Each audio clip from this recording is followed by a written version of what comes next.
네, 우리가 추석 연휴를 보내는 사이에 미국 뉴욕에서는 상당히 중요한 행사가 열리고 있습니다. 유엔 총회죠.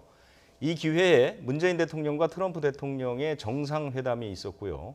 트럼프 대통령은 유엔 총회에서 연설했습니다. 문재인 대통령은 내일 새벽에 기조연설이 예정돼 있습니다. 네, 특히 한미 정상회담이 끝나고 문재인 대통령이 미국 언론에 한반도 문제를 설명하는 기회가 있었습니다. 이 북한 비핵화 또 종전선언이라는 핵심 이슈가 어떤 방향으로 자리매김하고 있는지 살펴보는 기회가 됐는데요.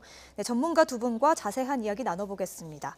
유용화 한국외대 초빙 교수 그리고 건국대 장성호 행정대학원장 나오셨습니다. 네, 두 분 안녕하십니까? 네, 안녕하세요. 유엔 총회에서 그 트럼프 대통령 연설부터 하나하나 밟아가면서 얘기를 좀 나눠봤으면 좋겠는데요. 저희가 녹취를 준비한 게 있는데 지금 들을 수 있습니까?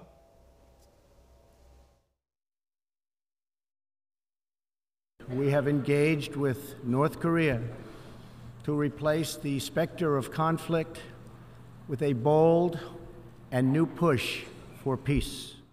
I would like to thank Chairman Kim for his courage and for the steps he has taken.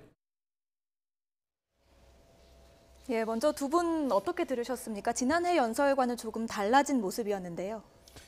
그러니까 북미 관계가 이 비핵화 문제하고 체제 안정 보장 문제 두 가지로 인해서 교착 상태에 빠져 있었는데 문재인 대통령이 평양에 가서 정상회담을 마치지 않았습니까? 그러면서 비핵화 문제를 좀 구체적으로 끌어냈고요.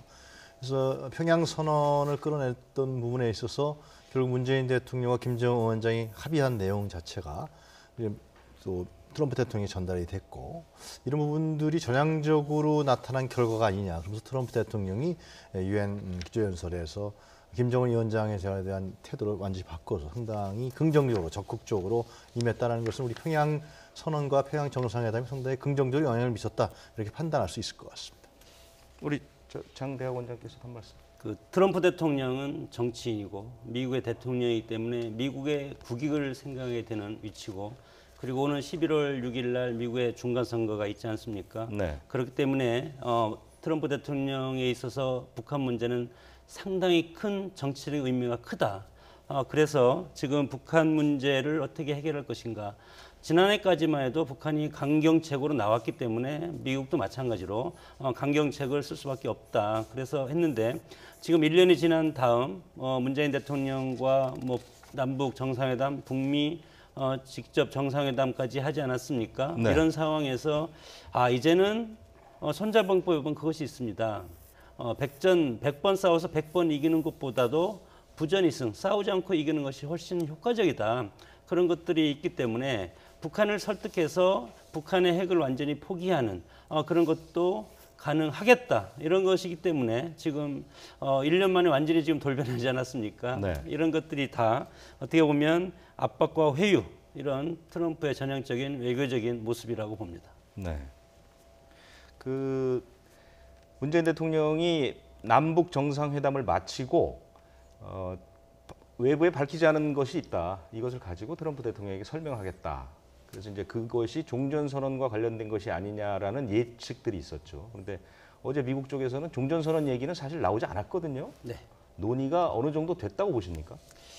종전선언은 아직은 미국이 협상의 마지막 카드로 지금 가지고 있는 것이 아닌가 이렇게 보고 네. 만약에 어제 종전선언이 문재인 대통령과 협상이 이루어졌다면 어제 그거에 대해서 문재인 대통령께서 발표를 했을 것이고 네. 그러나 그런 논의가 없었기 때문에 아니면 논의가 있었지만 결론을 내지 못했기 때문에 발표를 하는 것이 아닌가 이렇게 보고 네. 저는 북한에서 얘기하는 것은 좀 전에 폼페이오 국무장관이 발언을 했지만 북한의 핵 사찰과 그리고 검증 문제 이것에 대해서 북한이 일정 부분 수용할 수 있겠다. 네. 그리고 미국에서 원하는 것은 현재 핵을 폐기하는 것까지 지금 요구하고 있지 않습니까? 네. 그래서 근본적으로는 대통령께서 김정은 국무위원장과 북한 남북 정상회담 때 사적으로 얘기한 것은 핵 사찰 그리고 검증 이거에 대해서 얘기를 한 것 같고 네. 이것에 대해서 지금 폼페이오 장관과 트럼프 대통령이 이것에 대해서 고민을 하고 있는 것이 아닌가 이렇게 판단이 됩니다. 네. 네, 교수님께서는 어떻게 보십니까? 종전선언이나 상응하는 조치에 대해서 트럼프 대통령의 언급이 없었거든요.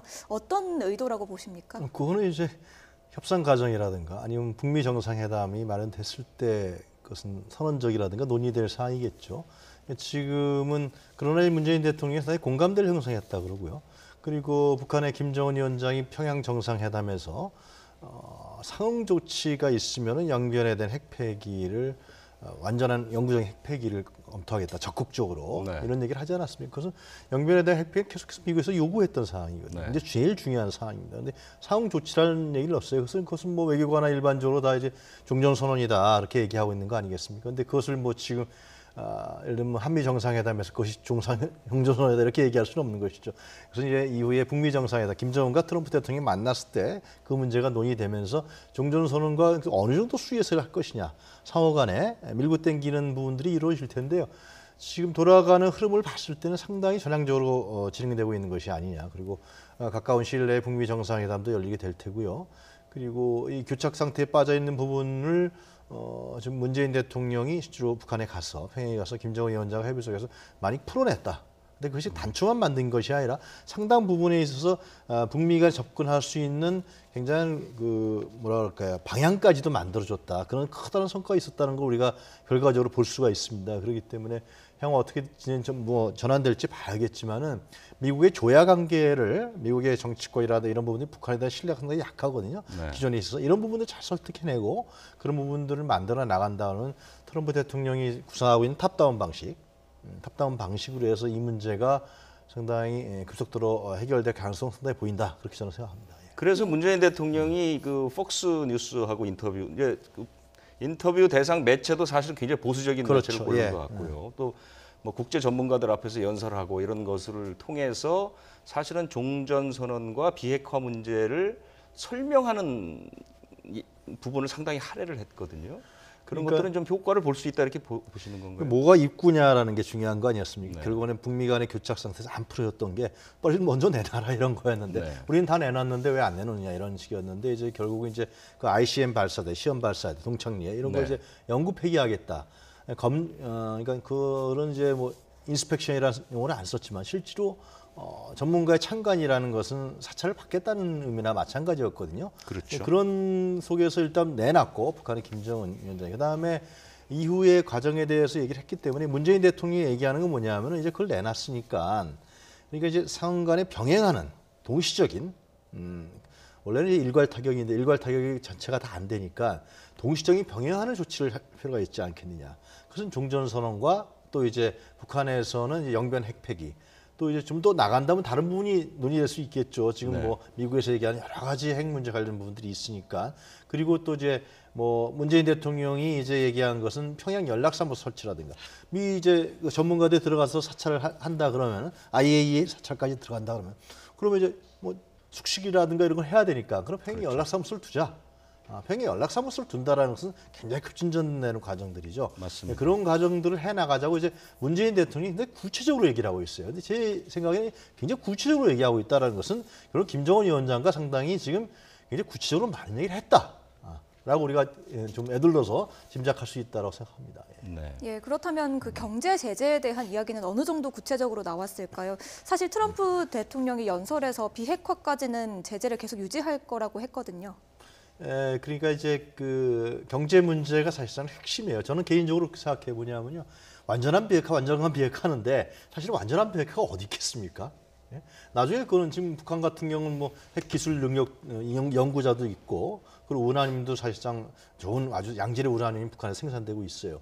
어떻게 완전한 비핵화가 형성되겠어요? 수십 년이 걸릴 문이죠. 예, 그래서 그거는 사실상 뭐 비핵화 선언을 하고 예를 들면 협상을 한다 그래도 그럼 북한이 마음먹으면 또 만들 수도 있는 거예요. 우리가 그냥 일반적으로 그냥 했을 때요.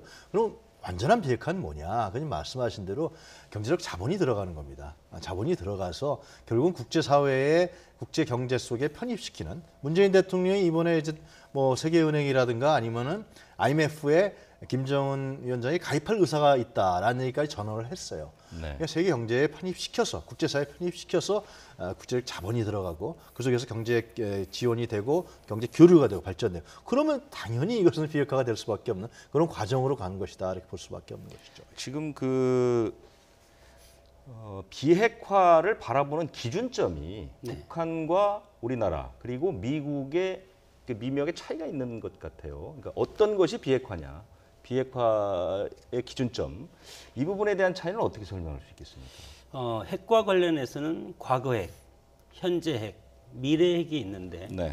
미국에서 지금 현재 요구하는 것은 미래 핵까지 완전히 폐기하는 그런 것들이 지금 미국에서 요구하는 것이고 네. 지금 북한에서 지금 현재적으로 핵 협상에 선제적인 조치를 하는 것은 과거 핵에 대해서 일정 부분 핵 사찰, 핵 동결 그리고 핵 폐기 여기까지는 할 수 있고 현재 핵과 미래 핵은 아직 협상을 하기는 저는 상당히 걸린다고 봅니다. 네. 그렇기 때문에 지금 트럼프 대통령 입장에서는 11월 중간 선거도 있고 앞으로 물론 다음에 재선을 하면 앞으로 5년 정도, 5, 6년 더 대통령직을 유지할 수 있지만 짧은 시간 안에 북한의 핵을 미래까지 완전히 제거하기는 상당히 어려운 것 아니겠습니까? 그렇습니다. 그렇기 때문에 지금 북한 핵이 상당히 문제가 있고 그 와중에 우리 남과 북의 문제도 마찬가지로 핵을 북한에 우리가 그만큼 또 핵 포기 대가로 여러 가지 북한에 또 지원을 해줘야 되지 않겠습니까? 북한의 경제적인 부흥을 위해서 우리가 일정 부분 그런 것들을 지난번에 추계 비용 추계에서도 나타났듯이 상당히 많은 돈이 들어갈 것인데 네. 상당히 방금 앵커께서 말씀하셨지만 2, 30년 걸리는 북한 핵을 폐기하는 데는 상당히 오랜 시간이 걸릴 수밖에 없다.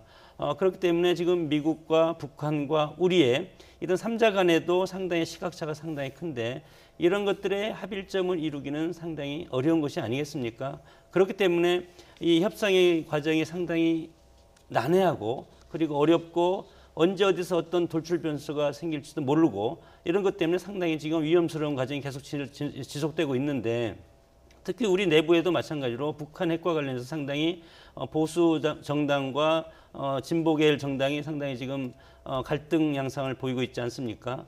마찬가지로 미국의 조야도 마찬가지로 북한 핵과 관련해서 일시적으로 해결하는 아니 완전히 북한 핵을 폐기할 것이냐 이런 시각차가 상당히 크기 때문에 네. 이런 것들을 각 어떤 개체, 각 어떤 나라들마다 이거에 대해서 어떤 중요한 안건들을 서로 합의를 해서 이것을 협상에 임하는 것이 상당히 중요하다고 봅니다. 이 문제를 가지고 잠깐 질문을 드리자면 그 문정인 교수가 얼마 전에 얘기했던 예. 것처럼 미국은 트럼프 대통령 빼고는 다 트럼프 대통령의 북한 정책에 반대하고 있다. 뭐 이런 분위기를 전했었거든요. 실제로 그건 그 동안에 이제 미국과 북한 간의 협상 과정을 우리가 봤을 때 상당히 지나는 과정이었고요. 그리고 막 상당한 부분을 합의했었습니다. 실제로 뭐 1.3회라든가 제네바 그렇죠. 합의라든가 굉장히 많은 걸 합의했지만 그 부분들에 대한 실천을 해나가는 과정에서 계속해서 이렇게 신부적으로 바뀌었단 말이죠. 이런 부분들이 있었기 때문에 그래서 지난 트럼프와 김정은 위원장이 만났을 때 했던 얘기는 뭐냐면 동시적 일괄 타결이라는 거였거든요. 탑다운 방식에. 네. 그러니까 여러 차례 합의를 하고 했지만은 그것이 계속 어그러웠단 말이에요. 미국에서는 북한을 비난했었고 북한은 미국에서 또 제대로 이행 안 했다 그랬단 말이죠. 또 북한이 또 실제로 약속을 어기고 핵 개발을 했던 건 사실인 거고요. 또 그걸 통해서 상당히 국제사회와 미국을 협박했던 것도 사실인 거죠. 그래서 미국에서는 북한에 대한 신뢰가 사실상 그동안에 북한하고 협상했던 팀이라든가 아니면 뭐 미국 민주당이라든가 공화당을 분분하고 신뢰가 그렇게 확실하지 않죠. 네. 신뢰가. 그리고 이제 국제적으로 봤을 때 동북아시아에 있어서 미국의 어떤 주도권이라든가 미국적 이해관계도 상당히 우리 대한민국과는 다르고요. 그렇기 때문에 이런 부분들을 이제 풀어내는 것이 이제 중요한 것이죠. 그래서 저는 문재인 대통령이 가서 여러 가지 얘기를 하겠지만은 우리의 뭐 강경화 장관이라든가 뭐 우리 외교라인도 많은 얘기를 하겠지만 실제로 이제 새로운 흐름들을 그러니까 지금 문재인 대통령이 계속 강조하는 건 뭐냐면 김정은 위원장의 진정성이 있다라는 거거든요. 그렇죠. 분명히 비핵화를 한다 그런다. 그리고 그것을 내가 확인했고 이러이러한 메시지와 전언을 내가 한다. 이라는 얘기를 하는 거거든요. 그러니까 네. 이걸 믿고서 풀어나가자. 그러면서 이제 한반도라든가 동북아시아에서 새로운 질서와 새로운 흐름을 만들어내자라는 거죠. 그것을 이제 저는 미국에 있는 조야에게 어떤 설득할 수 있는 게 된다고 봐요. 과거에 DJ가 예를 들면 평화 비용과 전쟁 비용을 얘기하면서 선샤인 팔러스를 설득했던 거거든요. 실제로. 네, 네. 이번에도 마찬가지로 동북아시아 새로운 흐름을 좀 만들어 나가자. 그럼 미국의 주도권도 결국 뺏기지 않을 것이고 이런 부분들을 아마 가서 얘기하지 않을까 싶습니다. 네. 네, 풀어 나가기 위해서 새로운 흐름을 만들어 나가기 위해서 문재인 대통령이 중재 역할을 하고 있고요. 그러면 이제 북한과 미국의 대화를 해야 할 텐데 2차 북미 정상회담 이야기도 나오고 있고요. 또 리용호 북한 외무상이 유엔 총회 참석을 위해서 뉴욕에 갔습니다. 폼페이오 국무장관과 회담이 성사될지도 주목이 되고 있는데 어떻게 보십니까? 성사되겠죠. 당연히 성사될 거라 보여지고요. 아까 말씀드린 대로 이제 그럼 가장 이제 우리가 관심거리가 상응 조치가 뭐냐. 거기에 따라서 비핵화에 관련 내가 구체적인 부분들 근데 두 가지는 내놓지 않았습니까? 예를 들면 지금 이제 ICBM 발사 시험 미사일 시험 발사 등 연구 폐기하겠다 전문가의 참관하에 그 다음에 상응 조치가 있으면 이제 그 항상 미국에서 요구했던 이제 영변 핵 폐기를 하겠다 연구 폐기하겠다는 거예요. 근데 구체적으로 들어가겠죠. 그리고 이제 그런 부분이 들어가고 그 다음에는 이제 로드맵이 얘기될 겁니다. 그럼 핵 살찰 리스트라든가 이런 부분들을 어떻게 할 것이냐. 그럼 뭐 합의문에 못 닿을지라도 구두라도 좀 얘기를 하다. 뭐 그러한 여러 가지 로드맵들 이런 부분에 대해서 구체로 진행이 되겠죠. 그러면서 이번에 만약에 북미 정상회담이 열린다 그러면은 그 과정에서 우리가 해야 될 합의할 파이팅은 무엇이냐 이런 부분들이 협상이 되면서 진행되지 않을까 이것입니다. 네, 상응 조치로 이제 얘기를 잠깐 좀 넘어가 볼까요? 네. 문재인 대통령이 폭스뉴스 인터뷰에서 그 얘기를 했었죠. 상응 조치에 대해서 상당히 구체적으로 얘기를 하지 않았습니까? 뭐 종전선언 말고도 여러 가지를 얘기를 했는데 그거 좀 잠깐 소개를 해주시죠. 뭐 인상 깊었던 것이 물론 이제 정전선언, 휴전협정이죠. 휴전협정을 평화협정으로 이제 바꾸는 그런 이제 과정이 있어야 되는데 그러기 위해서는 먼저 전쟁을 중지하는 이제 정전협정이 먼저 선행돼야 된다는 것이고 평화협정으로 전환되기는 상당히 오랜 프로세스 과정이 필요하기 때문에 이것은 주한미군 철수라든가 그런 것들은 전혀 지금 이런 것에는 개입될 수가 없는 것이고 네. 그리고 주한미군에 대해서도 대북 억지력적인 차원에서 주한미군이 주둔도 하지만 대통령께서 얘기하는 것은 동북아 전체 안정성과 평화를 만들어내는 균형자 역할을 할 필요가 있다. 네. 이런 식으로 했고 지금 남과 북이 지금 하면서 북한의 뭐 경협이라든가 남북 연락사무소 이런 걸 설치하고 있지 않습니까? 남과 북이 하는 방식 그대로 미국과 북한도 똑같은 방식으로 앞으로 연락사무소라든가 경제협력이라든가 이런 것을 똑같이 하면 네. 남과 북과의 어떤 그런 지금까지 해왔던 것을 여러 미국이라든가 이런 북미 간에도 이런 것들을 하면 북한이 훨씬 더 진정성 있게 핵폐기에 선제적으로 나올 수 있지 않나 이런 것들을 지금 촉구하는 것인데 네. 이것은 어떻게 북한과 미국이 핵 협상이 어떤 결과 그리고 핵 사찰을 그리고 검증을 어느 정도까지 북한이 수용하냐에 따라서 미국이 수용할 것이지 지금 당장 이것에 대해서 이제 대통령께서 이렇게 요구는 하고 있지만 미국의 입장에서는 이렇게 미시적인 것보다도 큰 틀로 북한 핵을 어떻게 하면 조기에 완벽하게 이것을 제거할 수 있는가 네. 그런 것들을 국민들한테 보여줘야 될 그런 정부의 책임이 있지 않습니까? 네. 이런 것이기 때문에 우리 대통령의 어떤 진정성 그리고 미국의 어떤 관심이라든가 입장 이런 것들이 약간은 차이가 있는 부분이라고 볼 수 있습니다. 네. 네, 이런 상황에서 우리 정치권의 반응도 한번 살펴볼 텐데요. 문재인 대통령이 미국 뉴욕에 가서 아주 큰 역할을 하고 있습니다. 그런데 여야의 반응이 좀 엇갈리고 있죠. 소개를 해주실까요? 지금 좀 바른미래당은 전향적으로 좀 바뀐 것 같고요. 반면에 이제 민주당은 이제 상당히 뭐 적극적으로 그는 집권 여당이니까 반면에 이제 자유한국당 같은 경우가요. 갈 길이 멀다. 비핵화에 대한 확실한 담보가 있을 때 가능하다라고 이제 얘기하는 것이죠. 아마 이건 자유한국당의 일관된 입장이 아니었나 싶습니다. 예. 민주당은 이제 어차피 이제 그 여기 바른미래당이 나오지만 바른미래당도 조금 바뀌었어요. 그러니까 네. 정상회담 하고 난 다음에요. 좀 더 정당도 뭐 민주평화당하고 정의당은 함께 갔으니까 정의당의 이정미 대표와 민주평화당의 정동영 대표가 실제로 갔으니까 이런 부분에서 적극적으로 이제 나가는 것 같고요. 근데 제 생각엔 그래요. 그러니까 지금 상당히 굉장히 급격한 변화가 일어나고 있다. 그래서 남북 간에 있어서의 변화뿐만이 아니라 이 국제 사회의 변화가 상당히 큰 변화가 일어날 거라고 우리가 짐작할 수가 있습니다. 우리 국민들도 뭐 80% 이상이 지금 80% 이상이 찬성을 하고 있는 건 분명하고요. 그래서 동북아를 중심으로 해서 상당히 커다란 변화가 예상되고 있기 때문에 저는 정치권에서 이런 변화와 흐름에 대해서 좀 더 앞서가야 된다고 생각이 드는 것이죠.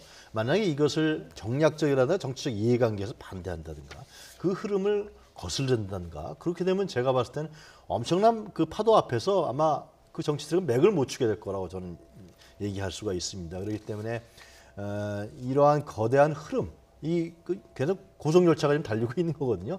이런 부분에서 정치 세력은 상당히 전향적으로 판단해서 오히려 더 적극적으로 문재인 정부와 문재인 대통령이 왜 이걸 안 하느냐, 왜 이런 부분들을 소홀히 하느냐라는 국민적 요구가 있지 않겠습니까? 그런 부분들 자꾸만 정치권에서 얘기하고 국회에서 얘기하는 것이 뭐 바람직하구나, 아니면 정치권이 이런 부분에 대해서 함께 갈 수 있는 그런 생존할 수 있는 그런 부분이 아닐까 저는 생각합니다. 장 교수님께서도 정치권에 대해서 한 말씀 해주시죠. 네, 뭐 정치권에서는 어떻게 보면 이제 남북 문제를 가지고 과거에 보면은 네. 자기들의 어떤 정당의 그동안의 보수 정당과 진보 정당 계열에 각각 요구하는 것이 다르지 않았습니까? 네. 이것이 소위 말해서 이제 당리당략적인 그런 접근으로 하는 것이 상당히 많았는데 지금은 북한의 핵 문제가 이미 해결의 방안이 지금 떠오르고 있지 않습니까? 결국은 미국이 나서서 북미 직접 대화를 통해서 북한 핵을 해결하려고 하고 있고 문재인 대통령이 여기에 북한과 미국이 해결할 수 있는 여러 가지 운전자론이라는 그런 것을 해서 지금 상당히 지금 맹렬하게 지금 여러 가지 외교적인 그런 활동을 하고 있는데 정치권에서도 마찬가지로 총론적인 것은 같다고 봅니다. 북한 네. 핵이 폐기돼야만이 한반도에서 전쟁이 없고 한반도 우리가 원하는 평화 통일을 이룩할 수가 있다. 이런 것들은 여당과 야당 다 누구나 똑같이 얘기를 하고 있지만 그러나 보수 정당이 지금까지 기조는 북한 핵을 완전히 폐기하고 빠른 시일 내에 폐기하고 그리고 그렇지 않으면 여러 가지 모든 지원도 중지하겠다 이렇게 했고 문재인 대통령을 비롯한 과거의 김대중, 노무현, 문재인 대통령까지 보면은 햇볕 정책으로 이제 대변되는 것이 북한을 여러 가지 대화를 통해서 그리고 지원을 통해서 북한이 일단은 어려운 어떤 여러 가지 경제 여건을 살리면서 북한 핵을 폐기하는 장기적인 로드맵을 제시하는 거지 네. 그동안에 이제 그런 방향이기 때문에 보수 정당과 진보 정당이 다르다. 그러나 총론적으로 같지 않습니까? 그러나 우리가 지금 이 시기를 놓치면 북한 핵을 폐기하는데 상당히 오래 그리고 훨씬 큰 어떤 희생이 따를 가능성도 상당히 있기 때문에 여야가 지금 미국이 주도하는 이런 북한의 핵 폐기 노력 이런 것들을 일단 정쟁은 잠시라도 중단하고 여야가 조금이라도 북한 핵을 폐기하는 그런 의견을 개진하고 서로 조율하는 그런 모습을 보이는 것이 좋겠다 그렇게 생각합니다. 근데 방법론으로 보면 사실 그런 어떤 해안이나 그 해법이 있겠습니까? 저희가 이렇게 일단 정치는 말로써 하는 것이니까 말만 들어보면 뭐 보수 쪽하고 진보 쪽의 얘기가 굉장히 거리가 멀어 보이거든요. 이것을 어떻게 중재하거나 이렇게 합쳐볼 만한 방법 같은 게 없을까요? 저는 이 문제는요, 민족 문제라는 것이죠. 그러니까 네. 국민들이 예를 들면 문재인 대통령이 정상회담을 하기 전에 지지율은 확 떨어졌었어요. 그렇지 않습니까? 그렇죠. 50% 내외로 떨어다가 정상회담을 한 뒤에는 80% 이상으로 올라가 버렸어요. 이것을 이 야권의 정치권이 왜 그런지를 알아야 되는 것이죠. 이것은 뭐냐면 민족 문제라는 거거든요. 그러니까 이 전쟁의 위협을 완전히 없애버리고 또 이 한반도를 평화로 가는 길 이런 부분은 70년 묵었던 우리 그 국민들에 대한 어떤 골문입니다. 염증인데 이런 네. 부분들을 해결하려고 하는 노력을 문재인 정부에서 하고 있다는 것이죠. 이게 적극적으로 하고 있다는 것입니다. 그 결과가 바로 뭐 한 달 뒤, 두 달 뒤 나올 수도 있고 안 나올 수도 있는 것이죠. 그러나 국민들이 봤을 때는 굉장히 노력하고 있고 그리고 70년 동안 그 이 한반도에 썩어 있었던 이 전쟁과 어떤 갈등과 대립의 역사를 종식시키려고 하는 부분을 하고 있다는 겁니다. 이것은 결국은 여야가 있을 수 없는 것이죠. 예를 들면 네. 보수 정당이 만약에 집권을 했다 할지라도 이러한 상황에서 진행된다 그러면 이걸 추진하지 않는다면 보수 정당들은 아마 보수 정당은 집권 국정 운영 능력을 상실해 버릴 겁니다. 이런 환경에서는. 그것은 뭐 서독 같은 경우는 예를 들면 뭐 콜 총리 같은 경우도 결국 자민당이었단 말이죠. 결국은 3인당의 빌리 브란트 상이 시작했지만은 이런 관계를 봤을 때는 지금 저는 굉장히 빠른 속도로 이것이 변화할 거라고 저는 생각합니다. 네. 여러 가지 부분에 있어서요. 만약에 진짜 김정은 위원장이 서울에 온다. 그리고 뭐 종전선언이 남북미 간의 연내에 이루어진다. 이렇게 되면은 그 다음에 뭐겠습니까? 그 다음에는 북한과의 교류가 활성화되는 것이죠. 그렇죠. 경제적 자본이 들어갈 수 있는 거, 제재가 완화되는 것이고요. 그러면 이제 6개국, 6.25 한국전쟁과 관련있었던 6개 나라가의 평화협정이 이루어질 겁니다. 네. 그 선으로 가게 되는 거거든요, 결국은요. 그렇게 되면은 이 동북아 아시아에 있어서의 지형이 바뀌게 되는 과정으로 가는 겁니다. 그것은 아마 제가 보기에는 빠른 속도로 진행될 것 같아요. 특히 문재인 정부가 그것을 추동력 있게 또 밀고 나가고 주도권을 갖고 있기 때문에 그런 점들을 봤을 때는 이제 앵커께서 지적하신 대로 혹시나 이게 남남 갈등으로 갈 거 아니냐 뭐 이런 거 아니겠습니까? 그런데 저는 그런 여지가 국민들이 별로 허용할 것 같지 않다.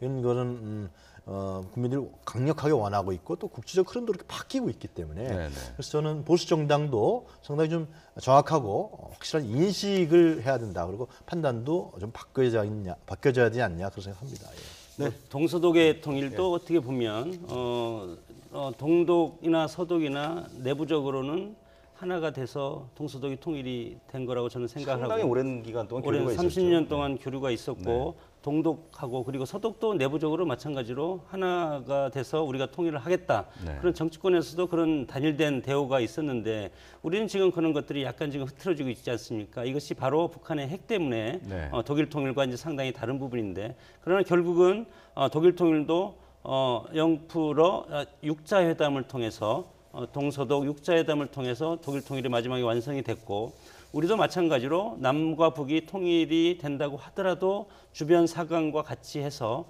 통일을 이루어야 되는 그런 과정을 우리가 앞에 놓여 있기 때문에 네. 정치권에서도 여당과 야당이 단일된 대우를 만드는 것이 상당히 저는 중요하다.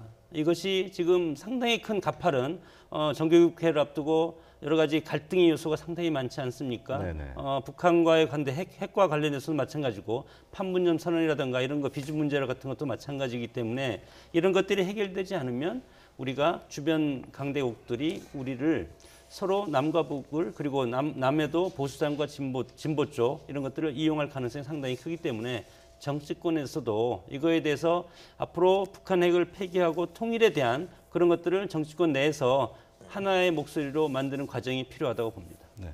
마지막으로 그 한 4시간쯤 후에 이제 문재인 대통령이 유엔 총회에서 연설을 하는데 어떤 내용이 담길지 또 우리가 무엇을 좀 주의해서 들어봐야 될지를 각각 한마디씩 하시고 마치도록 그렇게 하겠습니다. 지금껏 대통령께서 하신 말씀 중에 이제 한반도 영원한 분단 지금까지의 분단 유일한 분단국이 한반도 아니겠습니까? 네. 그리고 한반도의 평화 정착을 위한 우리 정부의 비전 그리고 중재자 역할 이런 것들을 국제사회 협조를 당부하고 그리고 북한을 비롯한 세계 각국의 인도적 지원 우리가 적극적으로 나서겠다. 그런 어떤 정부의 의지 이런 것들을 유엔 총회에서 얘기를 할 것 같고 네. 2017년 9월 22일 날 유엔 총회에서 연설하고 거의 이제 1년 만에 다시 이제 연설을 하는 것 아니겠습니까? 그렇죠. 예. 1년 동안 사실 문재인 대통령은 외교적 지평을 상당히 넓혔다고 저는 생각을 합니다. 네. 그래서 세계적인 인물이 됐는데 오늘도 마찬가지로 북미 지금 트럼프 대통령과의 그런 폭스뉴스 그리고 트럼프 대통령과의 회담 이런 거와 그리고 마지막 결정판의 유엔 총회 연설 네. 이런 걸 통해서 북한 핵을 반드시 해결해야 되고 그것도 평화적으로 해결해야 되고 그럴 때 우리는 어떤 역할을 할 것이다. 그런 것들을 전 세계에 천명하는 자리가 되리라고 봅니다. 네. 예, 마지막으로 교수님께서는 한 세 문재인 가지가 될 대통령의, 거라고 네. 저는 예상하는데요. 먼저 이번에 평양 정상회담에 대한 성과와 결과를 얘기할 것입니다. 이러한 내용들이 어떤 의미를 갖는 것이 그리고 국제 평화의 의미에 있어서 국제 질서의 변화에 대해서 어떤 의미를 갖는지를 설명할 테고요. 그다음에 아마 김정은의 진정성에 대해서 다시 한번 얘기하지 않을까 싶습니다. 그러니까 그냥 추상적으로 얘기하는 것이 아니라 근거를 갖고 아마 이러이러한 전언을 했고 이러한 의지가 있다. 그리고 이러한 부분을 합의했다.